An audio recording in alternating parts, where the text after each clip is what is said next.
Bonjour à tous, on se retrouve pour une nouvelle vidéo. Aujourd'hui, on va parler objets immobiliers, puisqu'on va parler de la statue de Saint-Isidore qui se retrouve dans l'église de Saint-Caradec. Alors, Saint-Isidore, c'est un saint important pour la Bretagne. Dans le Morbihan, on compte pas moins de 33 de ses représentations. Saint-Isidore aurait, dit-on, vécu au XIe, XIIe siècle. Il est présenté comme laboureur ou comme ouvrier agricole, tout dépend. Seulement, son culte, sa canonisation n'a lieu qu'au XVIIe siècle, en 1622, sous le pontificat d'Urbain VIII. Et c'est un personnage intéressant. Alors, évidemment, son statut de laboureur, on comprend bien pourquoi son culte a pris de l'essor dans une région à forte emprise agricole. Dans certains cas, le culte de Saint-Isidore s'est même substitué à celui de Saint-Fiacre, le saint patron des jardiniers, traditionnellement représenté avec sa bêche. Alors, je voulais vous présenter aussi la statue de Saint-Fiacre qui est conservée à Saint-Caradec. Seulement, après échange avec le conservateur des antiquités objets d'art et discussion, on se demande si c'est vraiment une représentation de Saint-Isidore et s'il n'y a pas eu un moment substitution d'identité sur la statue. On a creusé. On continue donc avec Saint-Isidore, ce culte du XVIIe siècle. Alors, il a parmi les exploits, il a celui de faire jaillir une fontaine après un coup de bêche. Le plus célèbre est évidemment lorsqu'il tombait en prière et en oraison, eh bien, on racontait que les anges venaient labourer les champs à sa place pendant qu'il priait. À cet égard, je vous engage à l'occasion d'une promenade d'aller voir la chapelle Saint-Isidore, Notre-Dame du Guelwit, à Melleran, où on a un très très beau lambris peint avec des ex-voto à Saint-Isidore et un très beau bas-relief sur le retable où on voit Isidore en prière, et en arrière-plan on a un ange qui pousse la charrue. C'est intéressant ce culte au XVIIe siècle, parce que le XVIIe siècle est fortement empreint de la nouvelle religiosité qui est celle émise par le Concile de Trente. Pour simplifier les choses, vous savez qu'au début du XVIe siècle, il y a cette très grande rupture que cause Luther. Alors il l'a pas voulu, mais le fait est c'est qu'elle a eu lieu en s'opposant à l'Église et en créant une séparation très nette, puisque va naître le protestantisme, qui se manifestera notamment de façon l'opposition avec l'Église catholique se manifestera de façon violente avec les guerres dites de religion, qui iront jusqu'à toucher Hennebont d'une certaine façon, puisque les guerres de la Ligue qui voient le dernier siège de la ville close sont un dernier avatar de cette période-là. Et l'Église catholique, qui avait quand même bien senti qu'il y avait besoin d'une certaine reprise en main, a organisé de 1545 à 1563 un grand concile. On voit à la durée de celui-ci, de 45 à 63, montre ça a été complexe à mettre en place. Et ce concile va redonner de nouveaux objectifs, de nouvelles façons de concevoir pour l'Église. C'est suite à cette période-là que vont apparaître les séminaires, la formation des prêtres, qu'on va demander de porter notamment la soutane, qui va être différenciée. En breton, le prêtre, le recteur, c'est Harpersoun, la personne, celui qui est différent des autres, ce qui n'était pas forcément le cas avant, du moins hormis la dimension de célébration religieuse, on pouvait avoir des recteurs qui se comportaient comme les paysans ou les villageois au milieu desquels ils vivaient, avec tous les excès que ça pouvait bien sûr entraîner.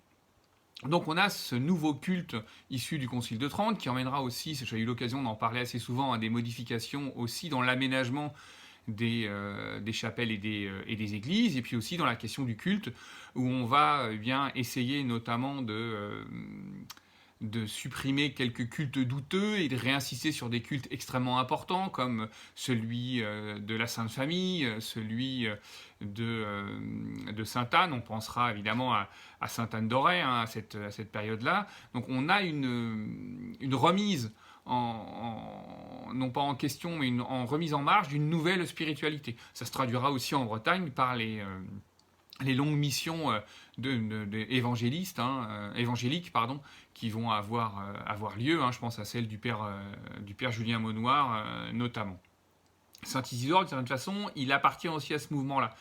Un saint laboureur, c'est une façon pour l'Église de rapprocher le modèle qui est la sainteté de la vie quotidienne. On peut imaginer que nombre de laboureurs venant poser un cierge à Saint Isidore espéraient que pendant qu'ils étaient là à prier, le travail s'abattrait à leur place. On crée aussi une certaine connivence, on essaie d'avoir des saints qui se rapprochent le plus possible de ceux qui doivent les honorer. C'est aussi visible dans la représentation.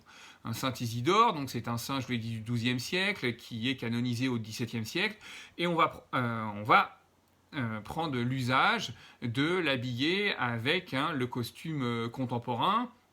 Alors à partir de la fin du XVIIe siècle, il va être habillé comme peut l'être un laboureur de cette époque, et c'est le cas à Saint-Caradec, puisqu'on va le trouver avec la longue veste, le gilet. Il n'a pas les boutons, mais il a un gilet, il a une très grosse ceinture, il porte le bras ouvert, c'est-à-dire cette culotte qui n'est pas bouffante, qui est un peu plus resserrée que le célèbre Brague-Bras, qui est celui qu'on connaît plutôt en Finistère et qu'on a un peu tous en tête. Il a des guêtres et des chaussures à boucles, comme on peut les trouver au XVIIe siècle. Celui de Saint-Caradec ne porte pas de couvre-chef. On en a certains qui portent le chapeau à large bord. Donc on a un personnage qui, dans son costume, ressemble tout à fait à celui qui pouvait être croisé dans les rues de Saint-Caradec ou d'Hennebont à la même période. Donc là, encore une fois, comme je vous le disais tout à l'heure, on crée une connivence, on crée une certaine familiarité dans la représentation avec ce personnage. Pour celui de Saint-Caradec, il faut se méfier des couleurs. Il y a probablement eu des repeints ultérieurs. Ce serait intéressant qu'un jour on puisse faire quelques vérifications avant une restauration pour voir effectivement si les choses les couleurs d'aujourd'hui sont vraiment celles d'origine. Il porte ses attributs, les attributs de Saint Isidore traditionnellement, c'est la gerbe de blé. Ici, il l'a sous son bras gauche et dans sa main droite, il tient la faucille. Il vient juste de moissonner, donc il est vraiment à cette image de laboureur. Bon, son nom est inscrit sur le socle. Je vous disais tout à l'heure, on a une représentation qui est... Alors, peut-être que cette statue est du XVIIe siècle ou alors du XVIIIe. Là, encore une fois, c'est assez difficile à dater. Mais ça reste quand même un témoignage extrêmement important, encore une fois, de l'influence de ce monde agricole.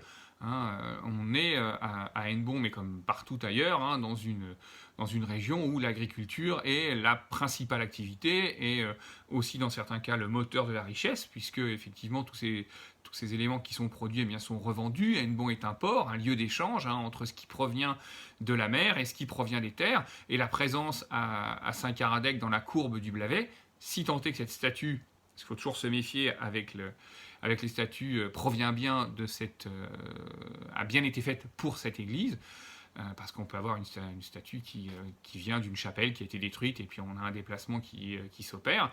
Mais on a ici clairement la manifestation d'un culte du XVIIe siècle en lien avec le milieu socio-économique d'Hennebont. Voilà, c'était un petit peu plus court. Cette présentation de la statue en bois polychrome de Saint Isidore de l'église Saint-Caradec en Hennebont.